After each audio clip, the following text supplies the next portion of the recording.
Bueno, buenos días a todos, estimados participantes. Es muy grato darles la bienvenida a este espacio organizado por la firma Olachtenbuch Abogados y la Cámara de Comercio e Industria France Colombia. Hoy trataremos del tema propiedad intelectual. Vamos a conocer las principales obligaciones relativas al Registro Nacional de Bases de Datos. La temática a tratar. Vamos a ver las principales obligaciones que se deben tener en cuenta para el tratamiento de datos personales, qué es el Registro Nacional de Base de Datos, el RNBD, de dónde surge la obligación de reportar las bases de datos y los plazos o términos en los cuales se debe realizar o actualizar el registro. Y por último, algunos controles que deben desarrollar e implementar los responsables del tratamiento en el marco de la implementación de un programa integral de gestión de datos personales. Hoy nos acompaña Nicolás Gozaín. Bienvenido, Nicolás. Nicolás es abogado egresado de la Universidad de los Andes con opción académica en economía.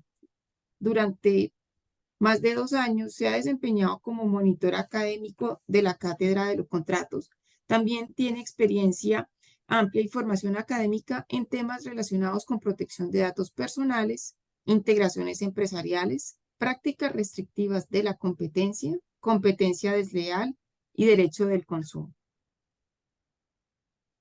Igualmente, pues cabe resaltar que en este webinar para conocer las principales obligaciones relativas al registro de bases de datos, ustedes nos pueden dejar sus preguntas e inquietudes en la sección de QIA, en la parte baja de sus pantallas, para resolverlas durante la charla. Les recordamos que este webinar está siendo grabado y lo encontrarán también en nuestra página web www.france-almediocolombia.com, sección de eventos y retrospectiva. Bienvenidos a todos. Perfecto, Ariana, muchísimas gracias por esa introducción. Un saludo a ti, a Manu, a todos los asistentes.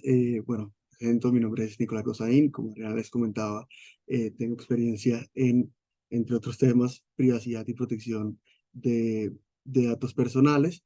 Hago parte actualmente del equipo de privacidad y protección de datos de la firma Olarte Moure, una firma especializada en propiedad intelectual y derecho de los mercados. Eh, Aquí siempre me gusta resaltar que somos una de las primeras áreas exclusivamente de privacidad y protección de datos del país. Entonces, bueno, un gusto acompañarlos. Y bueno, ya entrando un poco en materia, por favor, me confirma si se puede ver mi pantalla. Perfecto, entonces vamos a hablar hoy un poco sobre el Registro Nacional de Bases de Datos, como la oportunidad para demostrar el cumplimiento de las obligaciones las obligaciones de los responsables en el marco del tratamiento de datos personales. Entonces, principalmente esta charla se va a dividir en tres partes, una pequeña introducción sobre la importancia de la protección de los datos personales para los responsables del tratamiento, digamos, por qué es importante tener en cuenta estos temas. También vamos a hablar un poco sobre qué es el Registro Nacional de Bases de Datos, digamos, escenarios de registro y actualización de las bases de datos y de dónde surge esta obligación.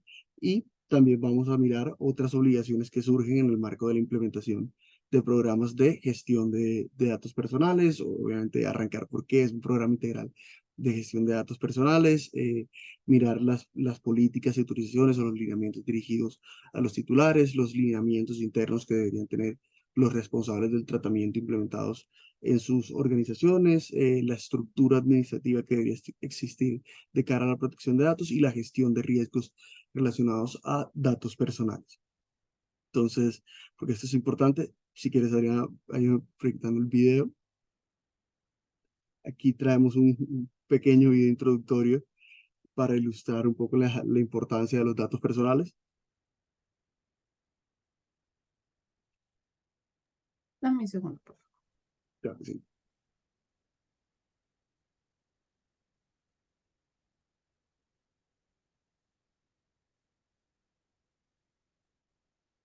¿Sí están viendo mi pantalla?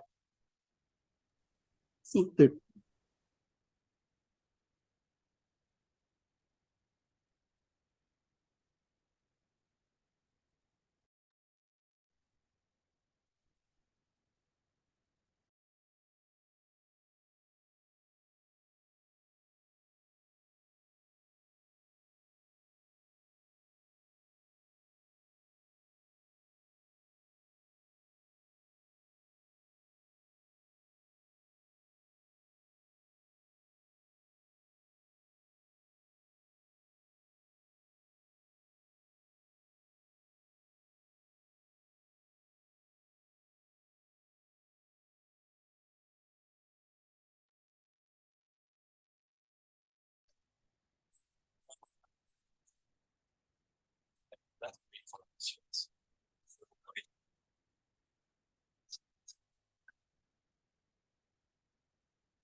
Listo, aquí para resaltar muy rápidamente del video podemos ver una tienda donde en vez de vender artículos por dinero, se venden los artículos por el acceso a los datos personales. Esto es un poco para ilustrar el valor que tienen los datos personales en transacciones del día a día, sobre la importancia. Muchas veces compartimos la información personal, digamos, pensando que eso no tiene ninguna importancia, que no tiene ningún valor, pero digamos, no valoramos cuál es el valor real que pueden tener nuestros datos. Muchas veces en páginas web entregamos la información, pensamos que hay servicios en Internet que son gratuitos, pero en realidad no hay nada gratis en esta vida.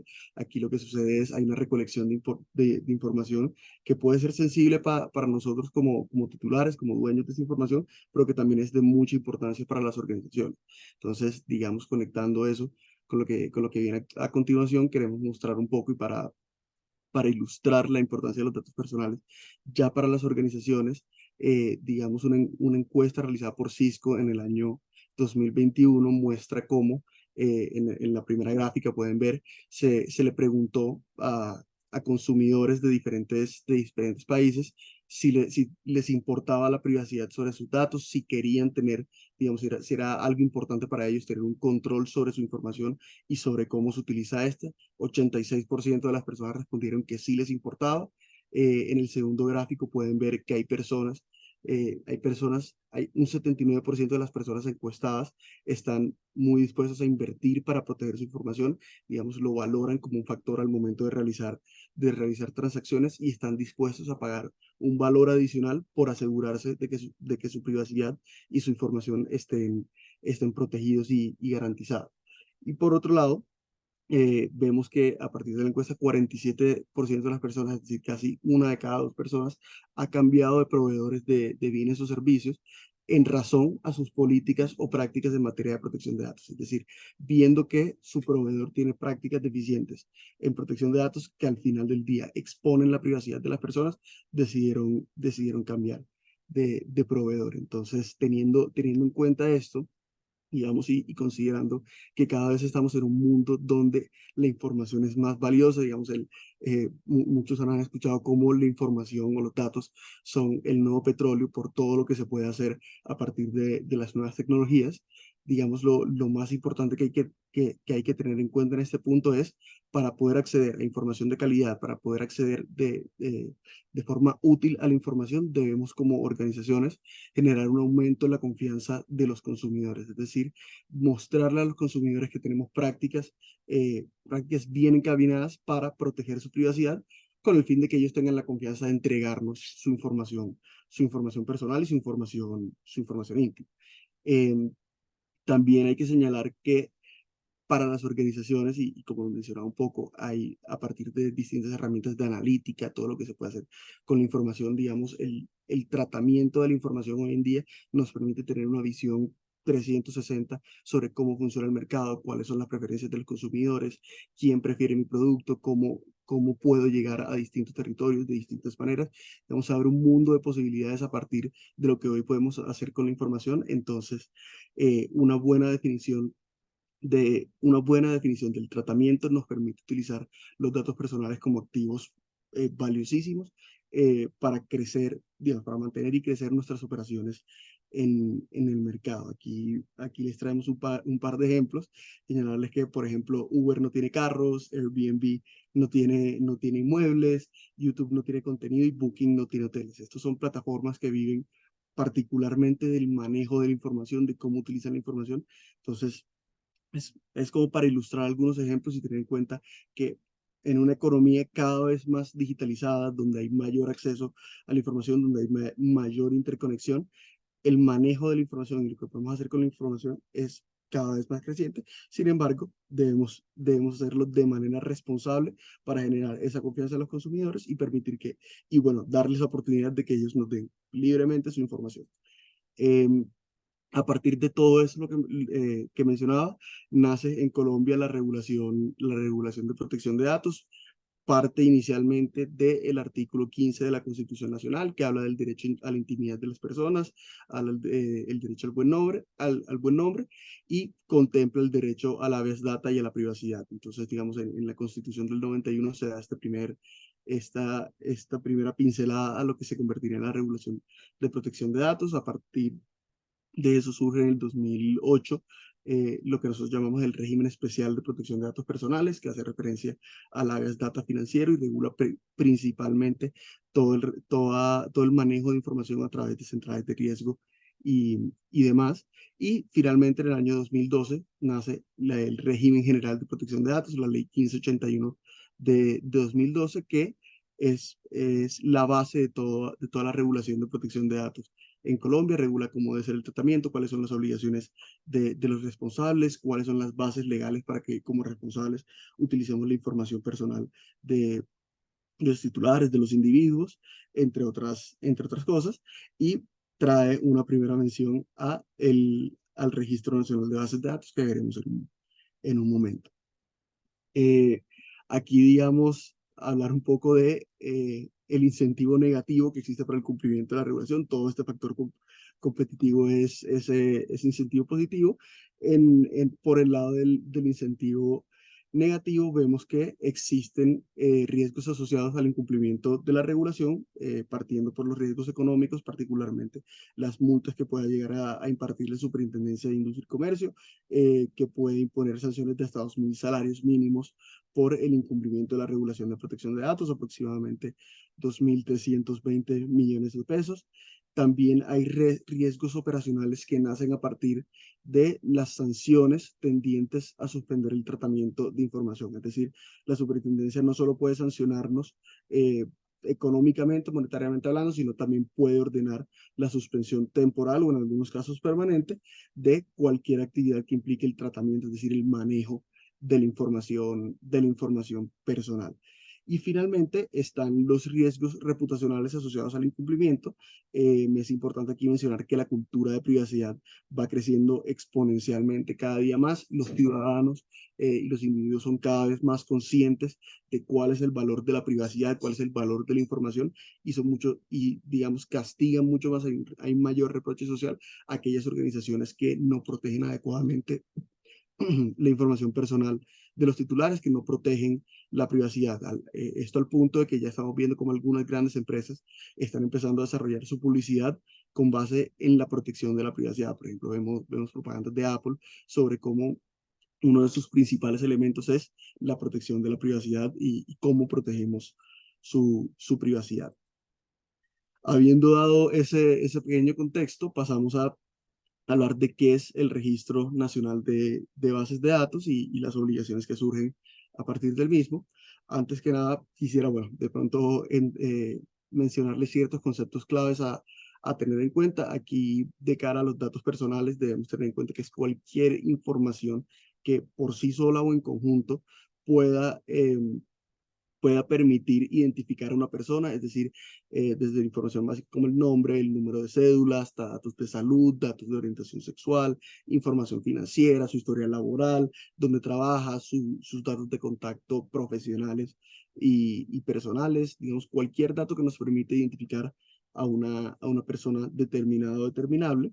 El titular es el dueño de esa información, la persona sobre la cual versan esos datos. Entonces, yo comunico la cosa, soy el titular de mi nombre, mi número de cédula, mis datos de salud, mi historia médica, mi información financiera. Eh, Una base de datos, aquí es muy importante tener en cuenta que el concepto normativo de base de datos o el concepto de la regulación de protección de datos no es el concepto que usualmente entendemos técnico de un sistema de almacenamiento o un sistema de información. Una base de datos para efectos del régimen de protección de datos puede ser cualquier repositorio organizado de información, no necesariamente tiene que estar en un único sitio o en un único mecanismo de almacenamiento, sino es cualquier grupo, agrupación de información que tenga ciertas características similares. Finalmente vemos que están los responsables y los encargados del tratamiento. El responsable viene siendo la persona que decide sobre qué se hace con los datos personales, decide sobre la finalidad de la base de datos y es, mejor dicho, quien toma las decisiones sobre cómo va a ser el tratamiento de la información, mientras que el encargado es una persona, puede ser persona natural o una compañía, que recibe o recolecta la información por cuenta y a nombre del responsable y realiza el tratamiento, utiliza la información bajo las instrucciones del responsable del tratamiento. Entonces, por ejemplo, un responsable puede ser cualquier empresa de cara a sus empleados, recolecta la información de sus empleados para gestionar su relación laboral con los mismos. Un encargado en este ejemplo podría ser de pronto un outsourcing de nómina. Una segunda empresa a la cual se le entrega la información para que gestione la nómina, siempre bajo las instrucciones de ese primer responsable. Entonces, ¿de dónde surge la obligación del Registro Nacional de Bases de Datos? Surge a partir de la Ley 1581 que les mencionaba hace un momento, que fija múltiples responsabilidades y deberes para los responsables del tratamiento. Entonces, entre otros, contar con una política de protección de datos, contar con manuales internos para la atención pa- contar con manuales internos para garantizar el cumplimiento de la norma, obtener autorización de los titulares, y entre esos se encuentra registrar y subsecuentemente actualizar sus bases de datos en el Registro Nacional de Bases de Datos. Entonces, eso es una obligación legal que sale del régimen general de protección de datos. Eh, y bueno, ahora sí entro a mencionarles qué es el RNB. Entonces, el RNB nació con el objetivo de ser un directorio público eh, de las bases de datos. Es decir, la idea era que los titulares pudieran saber qué empresas tenían sus datos personales. Sin embargo, ven que esto tiene un asterisco porque si bien este era el objetivo y como lo ven en pantalla, cuando la Corte Constitucional conoció sobre la constitucionalidad de la norma, así lo determinó, no terminó siendo la realidad del Registro Nacional de Bases de Datos. Actualmente no existe esa posibilidad de consulta pública sobre cómo puedo yo saber cuáles son los responsables del tratamiento que tienen mi información. Entonces, si bien se puede consultar cierta información sobre los responsables, no tiene no tiene esa funcionalidad actualmente de directorio público. Entonces, ¿qué termina siendo? Termina siendo un registro declarativo del cumplimiento de las obligaciones de los responsables bajo la regulación de protección de datos.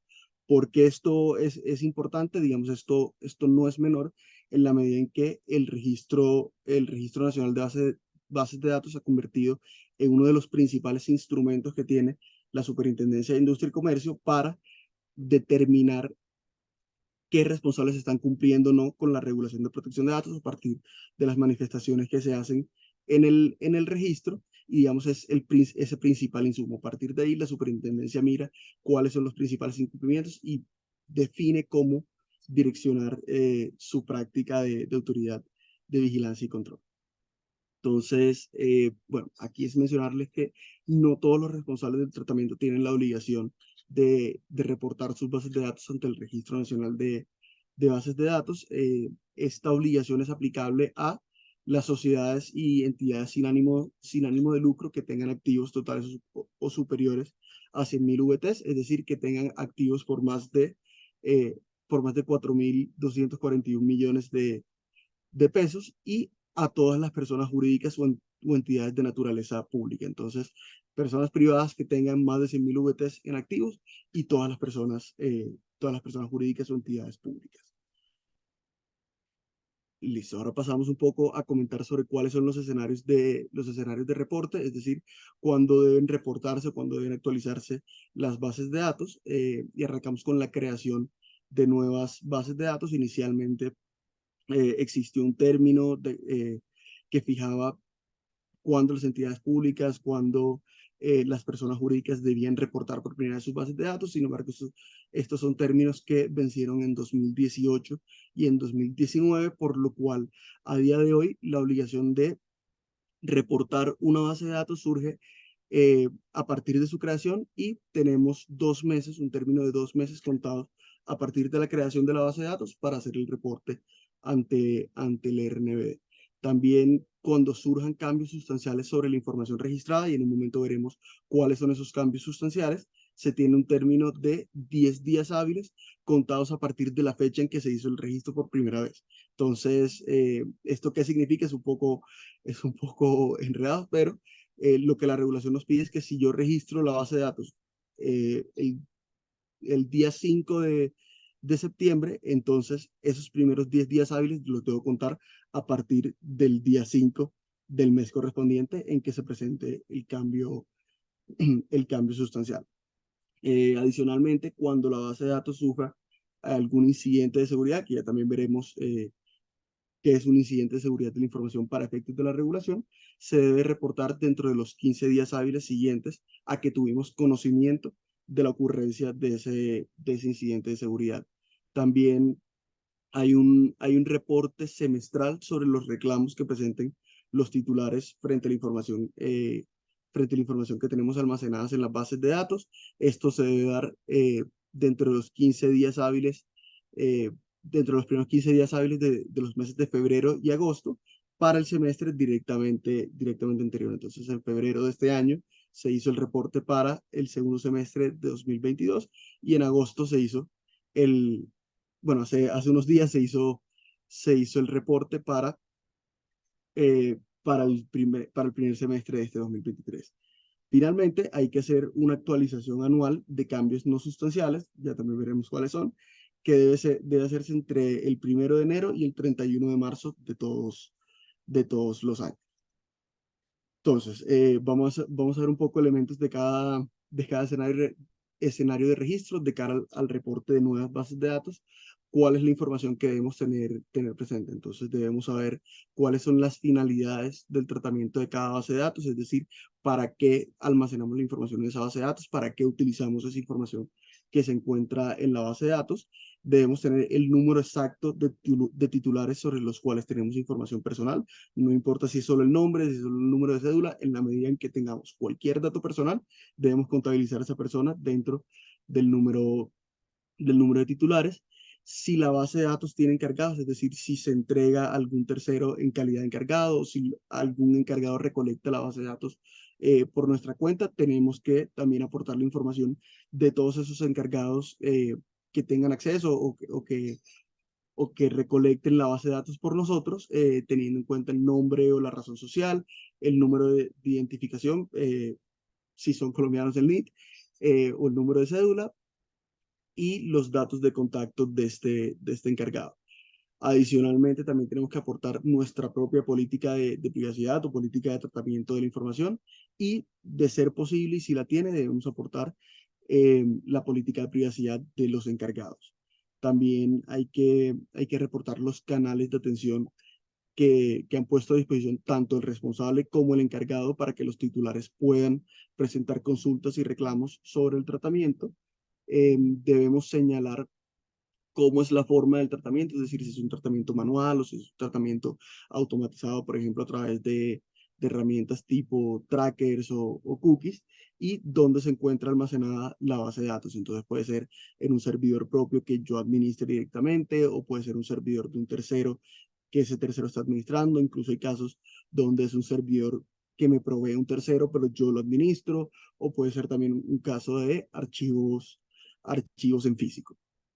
También debemos tener muy presente cuál es el tipo de información que tenemos almacenada en la base de datos. Entonces, como les comentaba hace un tiempo, hay que poner si tenemos, por ejemplo, datos de identificación como el nombre, la cédula, fecha de nacimiento, fecha y lugar de expedición de la cédula, de pronto información de contacto personal o información de contacto corporativa, si tenemos información sobre la salud de las personas, información sobre orientación sexual, datos financieros, datos crediticios, historia laboral, si de pronto hemos hecho verificaciones de antecedentes judiciales o antecedentes disciplinarios, digamos, cualquier tipo de información, hay que reportarlo al Registro Nacional de Bases de Datos.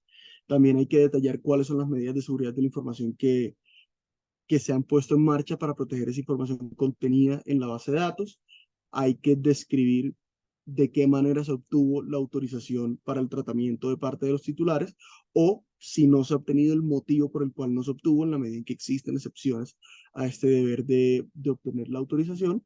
Y finalmente, si hay una norma que ordene la creación de la base de datos, debemos incluirla. Digamos, aquí no hay que incluir la ley de protección de datos, sino hace referencia a normas específicas del sector. Por ejemplo, en el sector farma hay ciertas normas que obligan a tener una determinada base de datos, a eso hace referencia este rubro. Aquí es muy importante señalar que el sistema está dado para que el responsable sea el que reporte todo lo que considere. Por lo tanto, y atándolo un poco a lo que les mencionaba anteriormente, eh, cualquier declaración que se realice puede dar lugar a una confesión de incumplimiento de la regulación y puede llevar a una investigación y subsecuente sanción por parte de la Superintendencia de Industria y Comercio. Entonces hay que ser muy cuidadosos frente a cuáles son las manifestaciones que yo voy a hacer al momento de reportar una base de datos.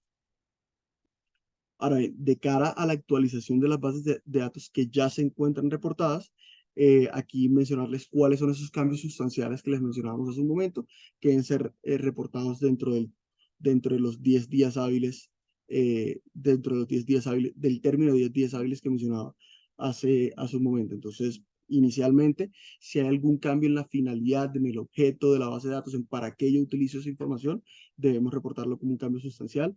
Si de pronto hay cambios en los encargados del tratamiento que están reportados, si hay un nuevo encargado, si de pronto hay que remover a un encargado porque nuestra relación con ese encargado terminó, también hay que registrar esa actualización. De pronto también cambios en los canales de atención del titular, tanto los nuestros como responsables como los de nuestros encargados. Eh, También hay que reportar cambios en el tipo de información que se almacena, si empiezo a recolectar nuevos datos o si dejo de recolectar y elimino ciertos tipos de datos, también hay que reportar ese cambio, cualquier cambio que suceda en las medidas de seguridad de la información, ya sea porque mejoramos las medidas o porque de pronto cambiamos de sistema de almacenamiento que tiene medidas distintas de seguridad de la información, hay que tenerlo muy presente. También cualquier cambio en las políticas de privacidad y finalmente cambios en las operaciones de circulación internacional de la información. Ahí ven transferencias y transmisiones. La diferencia es la transferencia de información es la circulación de información entre un responsable y otro responsable, es decir, se le entrega la información a otro responsable para que la utilice según sus propias finalidades. La transmisión es esa circulación de un responsable a un encargado. Digamos aquí lo que hay que reportar es cuando esas operaciones sean internacionales. Entonces, cuando la información salga de Colombia, hay que también reportar cualquier cambio en esas operaciones. Por otro lado, de acuerdo con la regulación, los cambios no sustanciales son cualquier otro tipo de cambios en la información reportada que no entre dentro de alguno de los rubros que señalaba anteriormente. Entonces, todo lo que no entre como un cambio sustancial entrará como un cambio no sustancial y deberá ser reportado en la actualización anual que hay que hacer hasta el 31 de marzo de todos los años. Ahora bien, existe también el reporte de novedades y el reporte de novedades implica el reporte de reclamo semestral que mencionaba hace un momento, como el reporte de incidentes de seguridad. Entonces, mencionarles rápidamente un reclamo en materia de protección de datos son las solicitudes que hacen los titulares cuando consideran que la información que tiene el responsable de ellos o el encargado debe ser corregida, debe ser actualizada, debe ser eliminada o cuando vean que hay un incumplimiento de la regulación de cualquier naturaleza. Eso se considera un reclamo y en este punto lo que hay que indicarle a la superintendencia a través del RNBD es el año en el que se reporta, el periodo, es decir, el primero o segundo semestre en el que se está haciendo el reporte, cuál es el tipo de reclamo y la cantidad de reclamos por cada tipo. Aquí De cara al tipo de reclamo, vale mencionar que la superintendencia tiene un listado de tipos de reclamos. Entonces, aquí, digamos, no hay que idearnos cuál es el tipo de reclamo, sino contrastar con el listado que trae el RNBD y, digamos, encasillar cada tipo de reclamo en uno o varios tipos de reclamo. Por otro lado, tenemos que hacer el reporte de incidentes de seguridad, como les comentaba, 15 días después de que tengamos conocimiento, o en un término de 15 días contados a partir de que tenemos conocimiento del mismo. Aquí vale señalar que de acuerdo con la superintendencia, un incidente de seguridad de la información que deba ser reportado ante el RNBD es cualquier violación de las medidas de seguridad de la información que se tengan en marcha, cualquier situación que implique la pérdida, el robo, el acceso no autorizado a la información que se tiene en una base de datos. Entonces, aquí, ¿cuál es el criterio para saber si hay un incidente de seguridad? No es cualquier intento de hackeo, no es cualquier situación donde se intenta un incidente de seguridad, sino es aquellas situaciones donde efectivamente se materialice alguna afectación a la información contenida en la base de datos, o cuando se materialice una afectación a las medidas de seguridad de la información, es decir, que hubo una brecha efectiva de la seguridad de la información. ¿Cuál es la información que debemos tener en cuenta al momento de hacer este reporte de novedades? Lo primero que tenemos que mapear es cuáles son las bases de datos que fueron afectadas. Puede ser una, pueden ser varias. ¿Cuál es el tipo de información que fue afectada? Entonces, si solo se accedieron nombres, entonces se reporta el nombre. De pronto hay casos donde en el sector salud, por ejemplo, han ocurrido varios casos de historias clínicas, entonces hay que reportar que hay datos de salud que fueron afectados. Digamos, esto muy en línea con el tipo de información que se reportó que había en la base de datos. También hay que reportar cuál es el tipo de incidente, digamos, si afecta la disponibilidad, es decir, la capacidad de nosotros como responsable de acceder a esa información, si se afectó la confidencialidad, es decir, que alguien que no debía acceder a la información tuvo acceso a la misma, o si se afectó la integridad de la información, es decir, que modificaron la información, cambiaron los datos, digamos, ya no tenemos certeza de la calidad de esa información. También hay que reportar la causal del incidente, entonces, digamos, la superintendencia aquí también trae un listado de varios motivos, entonces pueden ser temas de fraude interno, de fraude externo, daños a los activos de la empresa que generen una pérdida de la información, eh, fallas en la ejecución de los procesos, digamos, el error humano, fallas de la tecnología, puede haber distintas causas. Estos son solo unos ejemplos. También debemos tener muy claras la fecha en que efectivamente ocurrió el incidente y la fecha en que conocimos el incidente. Esto es muy importante tenerlo presente, porque es muy común que sean dos fechas distintas, que el incidente ocurrió el 28 de agosto y yo solo me enteré el 31. Porque es muy importante tenerlo en cuenta, no solo porque la plataforma nos lo pide, sino porque es a partir de la fecha de conocimiento del incidente, no la fecha de ocurrencia del incidente, que se va a empezar a contar el término para hacer el reporte. Entonces, un mal conteo de ese término puede llevarnos al incumplimiento de una obligación, de una obligación legal. También hay que tener muy presente cuál es el número de titulares que fueron afectados por el incidente de seguridad, y también tenemos la oportunidad de proveer una descripción tan detallada como queramos de los sucesos o los hechos del incidente. Aquí es muy importante tener en cuenta que de cara al reporte, si no se realiza este reporte, no solo se está en incumplimiento de una obligación legal, y es, bueno, la obligación de reportar, sino que se genera un peligro para los titulares en la medida en que no se toman medidas, eh, no se le informa a los titulares sobre cómo protegerse de este incidente de seguridad, y se genera un riesgo de que la superintendencia se entere por otro medio. Entonces, de pronto, publicaciones de la información en la dark web, de pronto, si son incidentes masivos, que se enteren vía noticias, lo cual nos deja en una posición mucho más peligrosa, en la medida en que no solo nos van a sancionar por no cumplir con la obligación de reporte, sino por poner en mayor riesgo la información de los titulares. Aquí también vale la pena resaltarles que no solo, digamos, no necesariamente, no, que nos ocurra un incidente de seguridad implica que nos van a sancionar, eh, sino que la sanción puede venir o por no gestionarlo adecuadamente o por no tener medidas preventivas de los incidentes puestas en marcha. Entonces, de cara a la gestión de los incidentes de seguridad, algunas recomendaciones que trae la superintendencia. Esto no está establecido en ninguna norma, pero la guía de incidentes de seguridad sí es emitida por la superintendencia, sí, digamos, nos trae esos lineamientos que observa muy de cerca. Entonces, en primer lugar, hay que tomar medidas para contener el incidente de seguridad, hay que evaluar cuáles son los riesgos que se materializaron y cuáles son los riesgos en los que a los que puede llevar la ocurrencia del incidente de seguridad. Tenemos que hacer una identificación de cuáles son los daños que ya se materializaron o cuáles son los daños potenciales para las personas, para la organización, para el público en general a raíz del incidente de seguridad. También, esto sí es una obligación legal, notificar a la superintendencia. Debemos tomar medidas para comunicar sobre el incidente lo más rápido posible a los titulares de la información, esto con el fin de que ellos también, digamos, puedan tomar medidas desde su lado para, para cerrar la brecha, para cerrar lo más posible los riesgos en los que pueden incurrir a raíz del incidente de seguridad. Y también debemos tomar medidas a futuro para prevenir la ocurrencia de incidentes de seguridad.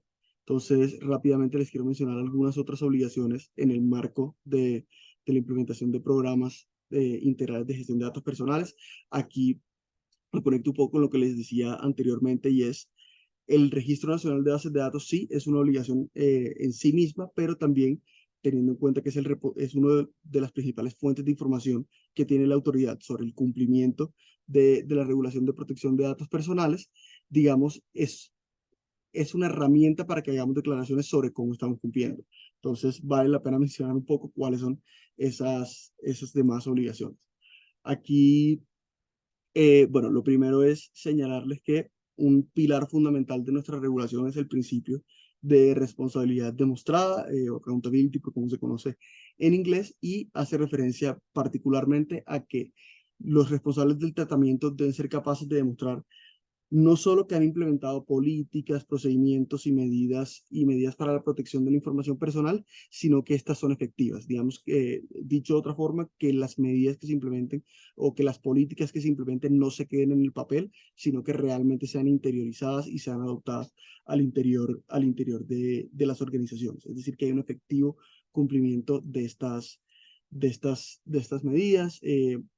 Como recomendaciones, las medidas deben ser proactivas, deben ser útiles de cara al tratamiento particular de datos personales que hace la organización, digamos, a las operaciones concretas que desarrolla la organización, deben ser efectivas, digamos, no podemos tener medidas solo por tenerlas, sino que efectivamente lleven a una protección aumentada de la información y deben ser medidas que podamos verificar no solo que la superintendencia pueda entrar y verificar, sino que nosotros tengamos una verificación constante del cumplimiento de las mismas.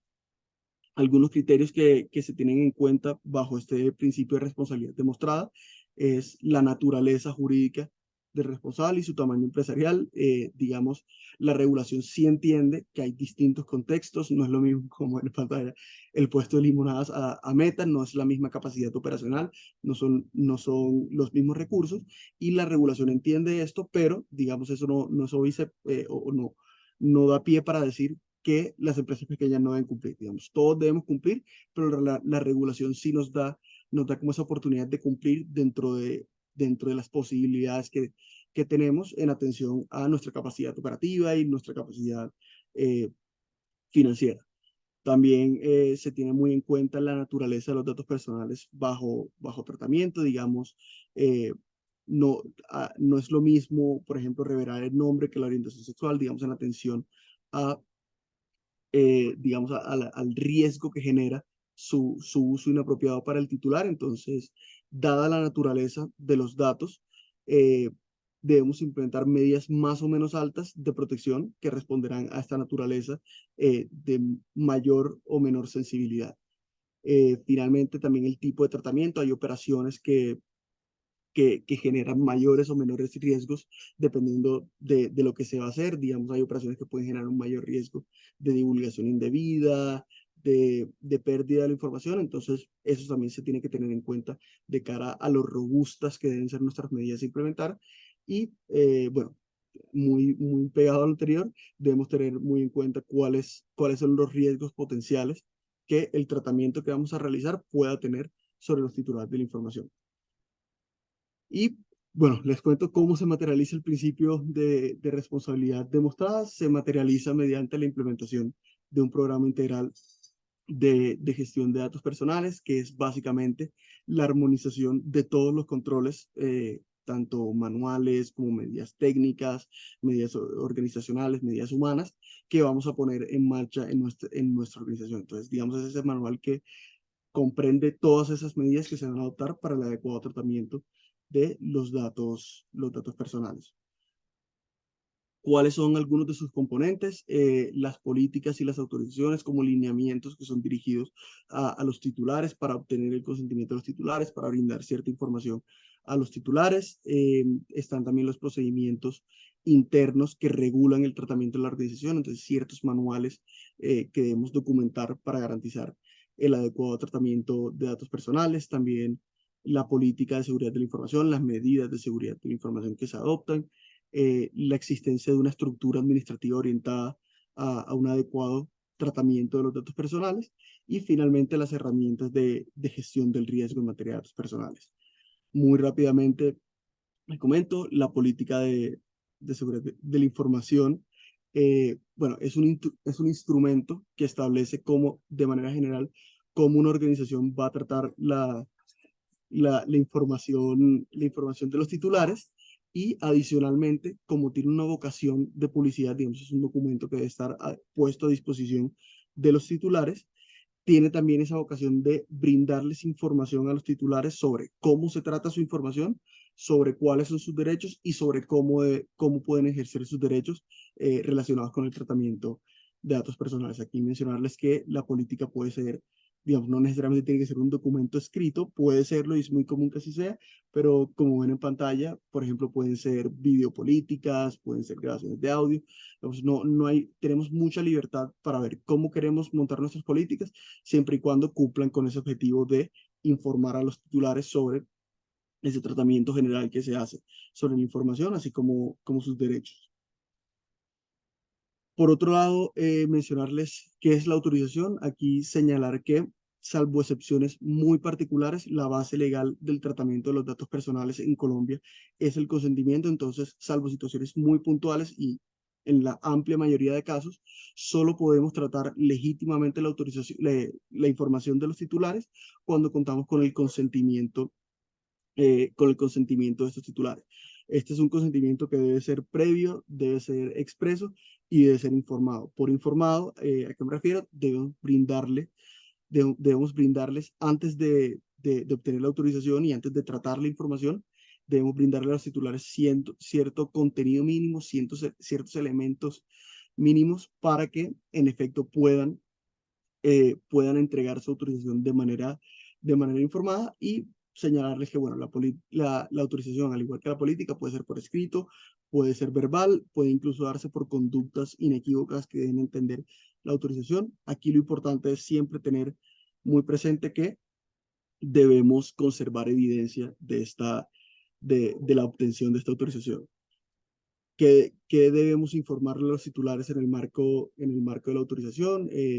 Debemos brindar la identificación del responsable, para qué se va a tratar su información, cuáles son sus derechos como titular de los datos personales. eh, Hay ciertos requisitos especiales para los menores de edad, entonces que la autorización sea obtenida del representante legal del menor, ciertos requisitos para los datos sensibles, si es mostrar puntualmente para qué vamos a utilizar esa información sensible, y también debemos señalar cuál es el tipo de tratamiento o las actividades de tratamiento que vamos a llevar a cabo con esa información. También tenemos el tema de los procedimientos internos que hay que implementar. La regulación nos pide principalmente que implementemos procedimientos orientados a garantizar la seguridad de la información. que implementemos un manual para la atención de consultas y reclamos en protección de datos y un manual que regule el ciclo de vida de los datos. El primero, y para mencionarles qué es el ciclo de vida de los datos, es señalar que es ese flujo de la información, ese flujo que surte la información en las distintas etapas de los procesos al interior de la información. Entonces se dividen en cómo se recolecta la información, cómo se almacena, cómo se utiliza la información, cómo se circula la información, los escenarios en los cuales debe suprimirse o eliminarse y cómo debe hacerse. Aquí lo importante es que, digamos, queden reguladas todas estas etapas en todos los procesos en los cuales vamos a llevar a cabo el tratamiento de la información personal. Particularmente aquí queremos traer a colación el tema de la circulación de la información. Hay que entender que hay distintos escenarios de circulación de la información, que es, por ejemplo, la circulación al interior de la organización, entre áreas, entre los mismos colaboradores de la empresa. Está el escenario de transmisión, que como les mencionaba, es la entrega de información por parte de un responsable a un encargado o viceversa, y la transferencia de información, que es la entrega de información de un responsable a otro responsable que la utilizará para sus propios fines, para sus propias finalidades que haya decidido independientemente, sin estar bajo las instrucciones u órdenes del primer responsable. Aquí llamamos la atención al escenario de transmisión, donde una de las obligaciones más importantes es eh, tener implementado un acuerdo de transmisión que regula esta operación. El acuerdo de transmisión, digamos, tiene ciertos requisitos legales relacionados con, eh, digamos, la definición de los roles entre responsable y encargado del tratamiento, la obligación de dar tratamiento por cuenta y a nombre del responsable, la obligación de salvaguardar la seguridad y la confidencialidad de la información. Y adicionalmente hay algunos elementos adicionales que son buenas prácticas o buenas recomendaciones para incluir, que permitan proteger los intereses del responsable, protegerlo usted, proteger sus intereses negociables, como por ejemplo, qué pasa si ocurre un incidente de seguridad, cómo debe gestionarse, quién debe gestionarlo, el encargado debería acudir o no al responsable para gestionar este incidente de seguridad. Lo mismo con qué pasa si al encargado le llega un reclamo, quién debe contestarlo, en qué términos debe contestarse. Como les menciono, digamos, más allá de los mínimos legales, aquí la idea es que se desarrollen acuerdos que permitan protegerlo usted y proteger sus intereses negociables en la entrega de esa información.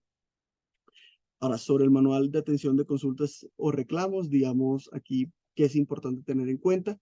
Eh, Como una de las obligaciones que tienen los responsables es garantizar en todo tiempo el pleno ejercicio del derecho de haber data de, de los titulares.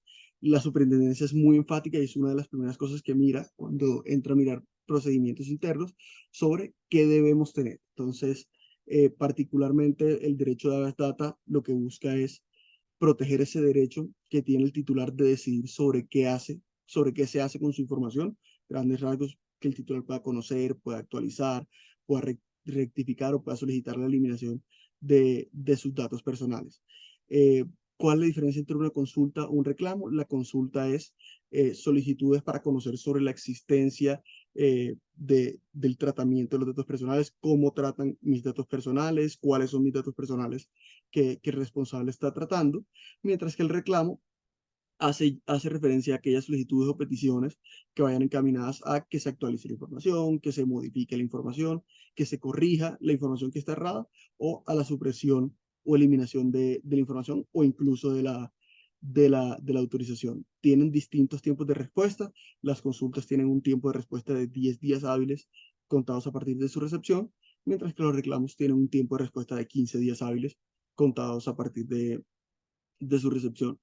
Algunas obligaciones que recomendamos incluir en estos manuales de atención de consultas y reclamos: cómo debe ser la atención, cómo debe ser la gestión, cómo debe ser la respuesta, cuáles son los términos internos o los tiempos internos que se manejarán en las organizaciones, cómo debe ser la respuesta a las consultas o reclamos que lleguen en materia de datos, y cómo se manejará ese reporte semestral de reclamos ante el RNBD, de quién es responsabilidad, quién debe hacer la recopilación, quién debe colaborarle a ese responsable en esta labor.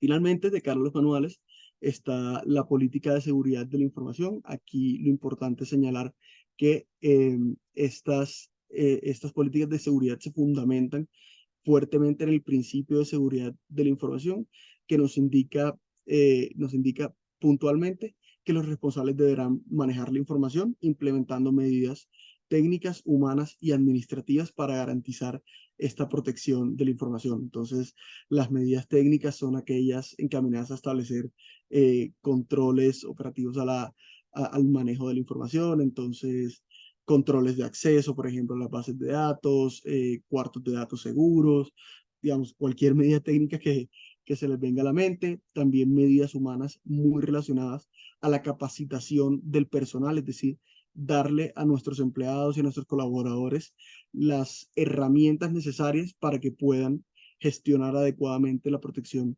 de la información y pues las medidas administrativas que implican, digamos, la estructura la existencia de una estructura al interior de la empresa escalonada, donde, digamos, haya una verificación constante del funcionamiento y de la adecuada protección de la información.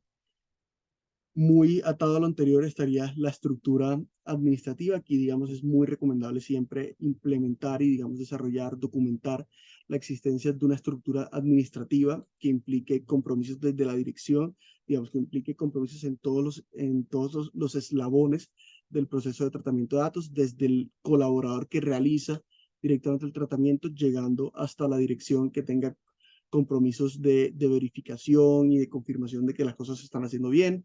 Es muy recomendable, aunque no es una obligación legal, siempre eh, implementar la figura del oficial de protección de datos. También es muy importante establecer esas como líneas de reporte y de presentación de informes para que exista esa estructura jerárquica que les comentaba hace un momento, en la cual se verifique el adecuado tratamiento de los datos personales en los procesos de de la organización. Acá lo importante es eh, que establezcamos una estructura con esos roles y responsabilidades relacionadas al cumplimiento de la regulación y asegurar la protección de datos.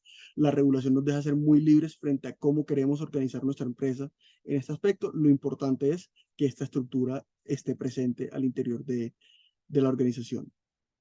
Y finalmente, de cara a la gestión de riesgos, les mencionamos un poco, digamos, es recomendable desarrollar ciertas herramientas que permitan una adecuada gestión del riesgo orientado a privacidad y protección de datos personales. Principalmente, nosotros siempre recomendamos la implementación de una metodología y una matriz de riesgos orientada a protección de datos personales eh, que digamos tengan como componentes la identificación la adecuada identificación de los riesgos, cómo se identifica un riesgo en privacidad y protección de datos, cuáles son los criterios que debemos utilizar, cómo medimos el impacto que pueda tener ese riesgo en la materialización de ese riesgo en la organización. Entonces, cuál es la probabilidad de que ocurra y si ocurre, cuál es la afectación que puede generarnos como empresa y cuál es la afectación que le puede llegar a generar a los titulares, cuáles son los controles adecuados que debemos implementar para eliminar o para reducir de la mayor forma posible ese impacto que pueda tener un riesgo en nuestra organización. Y también, digamos, es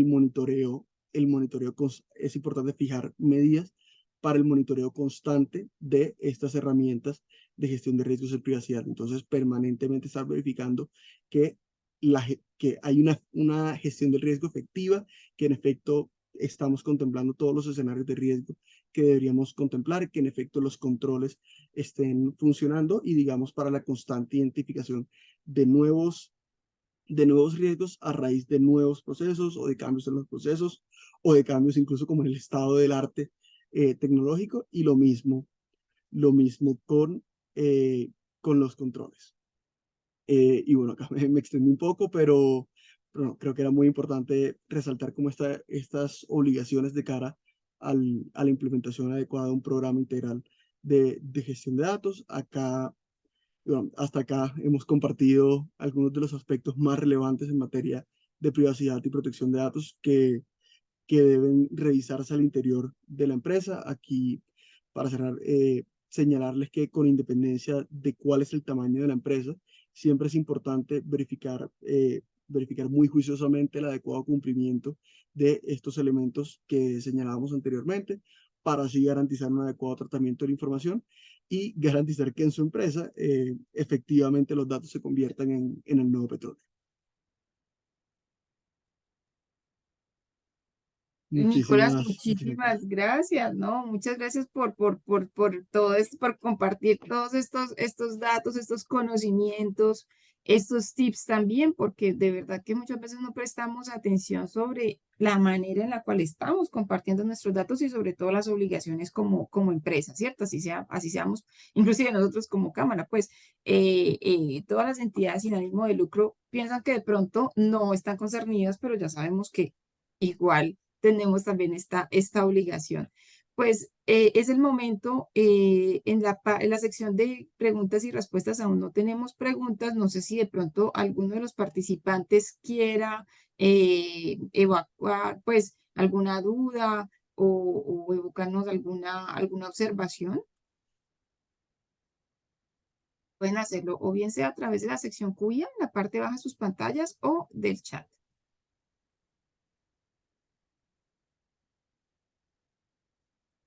Y si no, pues también cabe recordarles que este webinar pues lo encontrarán en nuestra página web en www.france-mediocolombia.com en la sección de eventos y en la parte de retrospectiva.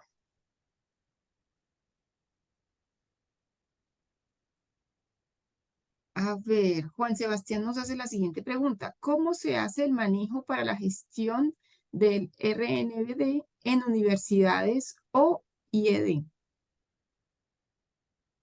Digamos, ahí, como les comentaba, funciona digamos, las obligaciones generalmente no están muy diferenciadas. Aquí el manejo de la gestión del RNBD para universidades o IEDs debe, debe ser muy similar o debe cumplir con estos mismos parámetros que señalábamos al principio. Debe hacerse un mapeo inicial de listo, cuáles son las bases de datos que tenemos, idealmente arrancar con listo, cuáles son los procesos que tenemos, cómo tratamos la información, qué información tratamos, cuáles son nuestros diferentes grupos de interés o grupos de titulares y tener muy bien mapeado digamos, ese inventario de bases de datos. Aquí las obligaciones de qué hay que reportar y de cómo y en qué tiempos hay que reportarlo funciona exactamente igual. Digamos, tienen que cumplir con los mismos tiempos, las mismas condiciones que los privados. Y digamos, por ejemplo, en el caso de aquellas universidades que sean de naturaleza privada, eh, digamos, ahí aplicaría el parámetro eh, de tienen que reportar siempre que cuenten con activos superiores a 100.000 VTs, es decir, aproximadamente 4.200 millones de pesos en activos cuando cuando sean instituciones educativas públicas, tienen que reportar en todos los casos, en la medida en que todas las personas y todas las entidades de naturaleza pública tienen que reportar sin importar como el valor de los activos que tengan. Perfecto. Excelente. Bueno, creo que no tenemos más preguntas por el momento. Entonces, pues, de todas maneras, aquí les voy a poner nuestra página web para que la tengan en el chat. Pues, Nicolás, de verdad, desde CCI queremos agradecerte enormemente a Olarte Mug Abogados también por este aporte.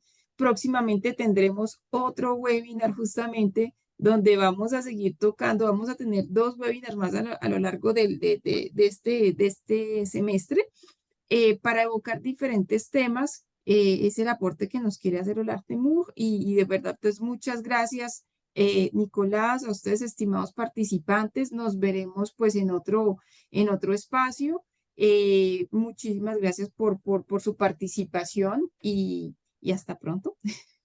Adriana, mil gracias a ustedes por la invitación, por el espacio y bueno, agradecerles a todos los presentes por la asistencia y por su tiempo. Que tengan un muy Bueno, feliz resto de a día. ti, bueno, por aquí nos está hablando Catalina Hernández, muy interesante, Ah, muchas gracias. Juan Sebastián, muy clara la intervención del aporte, gracias. con gusto, Juan Sebastián. Y pues nada, entonces a todos gracias por sus aportes también, por su participación. Esto es para ustedes y es el momento pues justamente de evacuar pues como todas estas inquietudes, ¿no?